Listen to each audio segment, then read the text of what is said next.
ಪತಿಯ ಹತ್ಯೆ ಮಾಡಿ ಪ್ರಿಯಾಂಕಾ ಮೊಬೈಲ್ ನೋಡ್ತಾ ಇರ್ತಾಳೆ. ಏನು ಆಗೇ ಇಲ್ಲ, ಇಲ್ಲಿ ನಥಿಂಗ್ ಹ್ಯಾಪೆಂಡ್ ಅನ್ನೋ ರೀತಿಯಲ್ಲಿ ಡಾಕ್ಟರ್ ಕಿರಣ್ ಮೃತದೇಹ ಧಾರವಾಡ ಜಿಲ್ಲಾಸ್ಪತ್ರೆಯ ಶವಾಗಾರಕ್ಕೆ ರವಾನೆ ಮಾಡಲಾಗಿದೆ. ಪತಿಯ ಹತ್ಯೆಯನ್ನ ಮಾಡಿ ಡಾಕ್ಟರ್ ಪ್ರಿಯಾಂಕಾ ನೆಕ್ಸ್ಟ್ ವರ್ತನೆ ಇದೆಯಲ್ಲ, ಆಕೆ ಎಂಥ ಕೋಲ್ಡ್ ಬ್ಲಡೆಡ್ ಮರ್ಡರರ್ ಇರಬಹುದು ಅಂತ ಅನ್ಸುತ್ತೆ. ಅಥವಾ ಮಾನಸಿಕವಾಗಿ ಏನಾದರೂ ಸಮಸ್ಯೆ ಇತ್ತಾ, ಅಥವಾ ಮಾನಸಿಕವಾಗಿ ಸಮಸ್ಯೆ ಇದೆ ಅನ್ನೋದನ್ನ ಬಿಂಬಿಸೋ ಪ್ರಯತ್ನವನ್ನು ಆಕೆ ಮಾಡಿದ್ಲ. ಪೊಲೀಸರು ಬಂದಿದ್ರು, ಇಡೀ ಕ್ರೈಮ್ ಸೀನನ್ನು ಗಮನಿಸ್ತಾ ಇದ್ದಾಗ ಇನ್ಫ್ಯಾಕ್ಟ್ ಶಶಿಕುಮಾರ್ ಅವರು ಬಂದು ಆ ರಕ್ತದ ಮಡುವಿನಲ್ಲಿದ್ದ ಮಗುವನ್ನ ಆಸ್ಪತ್ರೆಗೆ ಸೇರಿಸೋ ಕೆಲಸವನ್ನು ಮಾಡಿದ್ರು. ಇಂಥದ್ದೊಂದು ಸಿನಾರಿಯೋನ ಇತ್ತೀಚಿನ ವರ್ಷಗಳಲ್ಲಿ ನಾವು ನೋಡೇ ಇಲ್ಲ. ಬಹಳ ಶಾಕಿಂಗ್ ಆಗಿತ್ತು ನಿನ್ನೆಯ ಚಿತ್ರಣ. ಪ್ರಕರಣವನ್ನು ಭೇದಿಸೋದಕ್ಕೆ ಪೊಲೀಸರು ಕೂಡ ಮುಂದಾಗಿದ್ದಾರೆ. ಹಲವು ವರ್ಷಗಳಿಂದ ಕೌಟುಂಬಿಕ ಜಗಳ ಇತ್ತು ಅಂತ ಕುಟುಂಬಸ್ಥರು ಹೇಳ್ತಾ ಇದ್ದಾರೆ. ಕುಟುಂಬಸ್ಥರು ಆಕೆಗೆ ಏನೋ ಆಗೇ ಇಲ್ಲ, ಚೆನ್ನಾಗೇ ಇದ್ಲು, ಈಗ ಸುಮ್ಮನೆ ನಾಟಕ ಮಾಡ್ತಿದ್ದಾಳೆ ಅನ್ನೋ ಆರೋಪವನ್ನು ಕೂಡ ಮಾಡಿದ್ದಾರೆ. ಬಟ್ ಏನೇ ಆಗಲಿ, ಇಬ್ಬರ ರಕ್ತ ನೋಡಿದ ಮೇಲೂ ಕೂಡ ಒಬ್ಬ ವ್ಯಕ್ತಿ ಹಿಂಗೆ ಕ್ಯಾಶುಯಲ್ ಆಗಿ ಹೇಗಿರೋದಕ್ಕೆ ಸಾಧ್ಯ ಇದೆ? ಹಿಂಗೊಂದು ಅನಿಸುತ್ತೆ. ಅವ್ರದ್ದು ಏನೇ ಪ್ರೊಫೆಷನ್ ಇರಬಹುದು, ಅವ್ರ ರಕ್ತ ಬಾಡಿ ಅದನ್ನೆಲ್ಲ ಹ್ಯಾಂಡ್ಲ್ ಮಾಡ್ತಿರಬಹುದು, ಬಟ್ ತಮ್ಮವರನ್ನೇ ಕೊಂದು ಅದೇ ರೂಮ್ನಲ್ಲಿ ಹೆಣದ ಜೊತೆ ಇರೋದಕ್ಕೆ ಹೇಗೆ ಸಾಧ್ಯ? ಪ್ರಶ್ನೆ.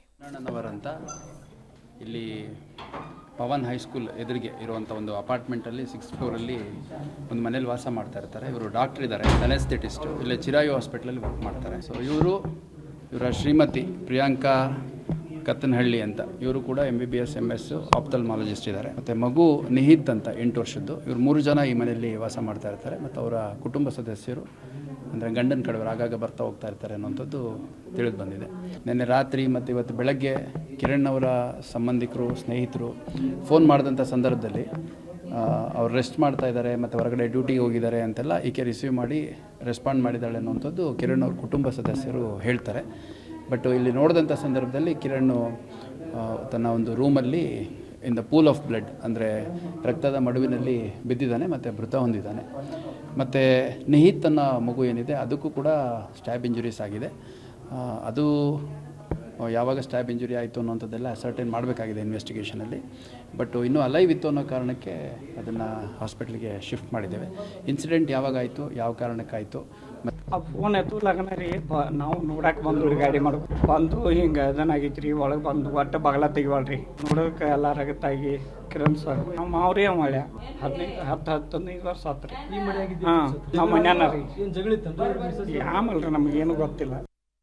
ಡೀಟೇಲ್ಸ್ ಕೊಡ್ತಾರೆ ಸುನಿಲ್. ತನಿಖೆಯಲ್ಲಿ ಏನು ಎಸ್ಟಾಬ್ಲಿಷ್ ಆಗಿದೆ ಇಲ್ಲಿ ತನಕ? ಪ್ರಿಯಾಂಕಾ ಮಾಡ್ತಾ ಇದ್ದಿದ್ದು ನಾಟಕನ ಅಥವಾ ನಿಜವಾಗ್ಲೂ ಆಕೆಗೆ ಮಾನಸಿಕವಾಗಿ ಏನಾದರೂ ಸಮಸ್ಯೆ ಇತ್ತಾ?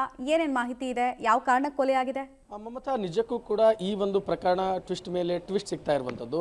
ಸದ್ಯ ಈಗ ಒಂದು ಯಾರು ಕೊಲೆ ಮಾಡಿದ್ದಾರೆ ಆ ಒಂದು ವೈದ್ಯಗೆ ಈಗ ಹುಬ್ಬಳ್ಳಿ ಕಿಮ್ಸ್ನಲ್ಲಿ ಚಿಕಿತ್ಸೆ ನೀಡಲಾಗ್ತಾ ಇದೆ.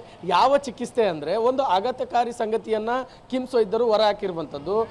ಆ ಒಂದು ಆರೋಪಿ ಏನಿದ್ದಾಳೆ ಅವಳು ತನ್ನ ಒಂದು BP ಲೋ ಆಗಲಿ, ತನಗೆ ಶುಗರ್ ಲೆವೆಲ್ ಒಂದು ಆ ರೀತಿಯಾಗಿ ಸಮಸ್ಯೆಗಳಿದ್ದಾವಂತೆ ಗೊತ್ತಾಗಲಿಲ್ಲ ನಿಟ್ಟಿನಲ್ಲಿ ಹೆವಿ ಡೋಸ್ ಇಂಜೆಕ್ಷನ್ನ ಮಾಡಿಕೊಂಡಿದ್ಲು ಅಂತ ಈಗ ವೈದ್ಯರು ಹೇಳಿರುವಂಥದ್ದು. ಸೊ ಅದು ಯಾವ ಇಂಜೆಕ್ಷನ್ನು ಮತ್ತು ಏನು ಅಂತ ಹೇಳಿ ಅದಕ್ಕೆ ತಕ್ಕಂತೆ ಆಕೆಗೆ ಈಗ ಚಿಕಿತ್ಸೆಯನ್ನು ನೀಡಲಾಗ್ತಾ ಇರುವಂಥದ್ದು.